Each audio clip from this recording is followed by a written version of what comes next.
വന്യമൃഗശല്യം രൂക്ഷമാകുന്ന സംഭവത്തിൽ അത് സർക്കാരിന്റെ പിഴവ് കൊണ്ടാണെന്ന് പ്രതിപക്ഷം ആരോപിക്കുന്നത് കഷ്ടമെന്നല്ലാതെ എന്തു പറയാൻ. ഒരു വന്യമൃഗം നാട്ടിലേക്ക് ഇറങ്ങിയാൽ സംസ്ഥാന സർക്കാരിന്റെ പരിധിക്കുള്ളിൽ ചെയ്യാൻ കഴിയുന്നതെല്ലാം സർക്കാർ ചെയ്യുന്നുണ്ട്.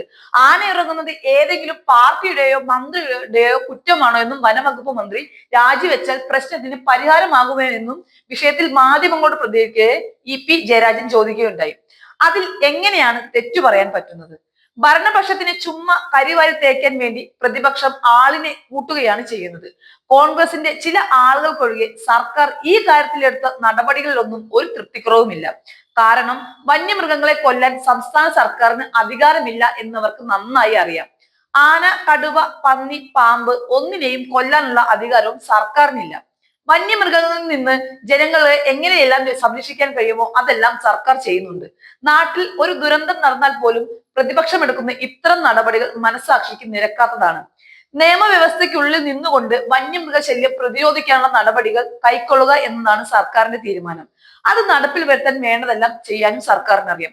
പിന്നെ ഇതൊരു പാർട്ടി പ്രശ്നമല്ല, എല്ലാവരെയും ബാധിക്കുന്ന പൊതു പ്രശ്നമാണ്.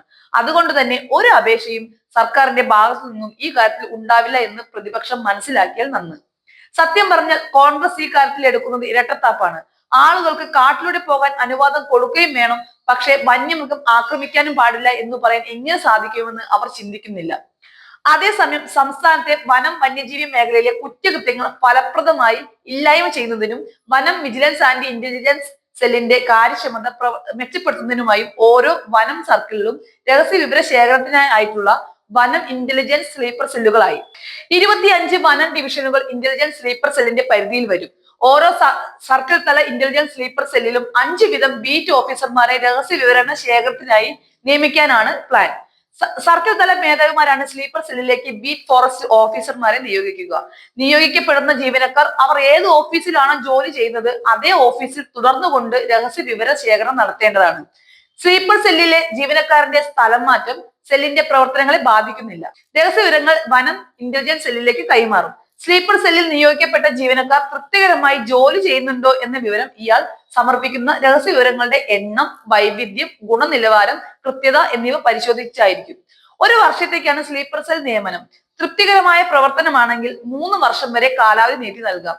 രഹസ്യ വിവര ശേഖരണത്തിൽ അസാധാരണമായ കഴിവ് പ്രകടിപ്പിച്ചാൽ വനം ഫോറസ്റ്റ് ഇന്റലിജൻസ് മേധാവിയുടെ ശുപാർശ പ്രകാരം പരമാവധി 5 വർഷം വരെ സേവനം ദീർഘിപ്പിക്കും. ഓരോ വർഷവും മാർച്ച് 15-ന് മുൻപായി ഫോറസ്റ്റ് ഇന്റലിജൻസ് സ്ലീപ്പർ സെല്ലിലെ ജീവനക്കാരുടെ പ്രകടനം വിലയിരുത്തും.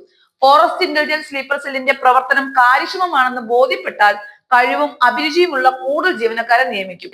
അഡീഷണൽ പ്രിൻസിപ്പൽ ചീഫ് ഫോറസ്റ്റ് കൺസർവേറ്ററിന് കീഴിലാണ് സ്ലീപ്പർ സെല്ലിന്റെ പ്രവർത്തനം ഏകോപിപ്പിക്കുക. അസിസ്റ്റന്റ് ഫോറസ്റ്റ് കൺസർവേറ്റർമാർക്കാണ് ചുമതല.